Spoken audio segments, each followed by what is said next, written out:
kan ada kata bir nih di bir peletok. Banyak orang salah mengartikan nih. Gimana nih Bang Opik, menurut Bang Opik?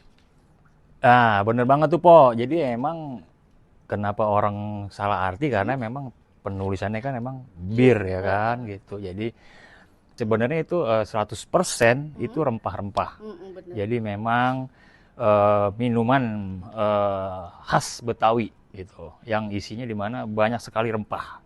Nah, Banyak penggunaannya ya Bang ya. sekali lagi tuh 100% rempah-rempah Oh, isinya. jadi bir itu bukan mabok gitu ya Bang Nah, ya? bukan Bukan mabok, mabok. justru Oh menyehatkan iya gitu. bener-bener. Kalau kita konsumsi bir peletok secara rutin nih di badan berasa gimana nih Bang Opik? Ini Po, jadi biasanya tuh orang minum bir petok ini dalam kondisi kayak kena hujan atau malam hari atau mau tidur nih dalam cuaca agak-agak Dingin ya dingin Bang. lah ya. Kenapa? Karena nih Po, di dalamnya nih ada jahe nih. Jahe yang bikin anget badan ya kan, terus ada serai.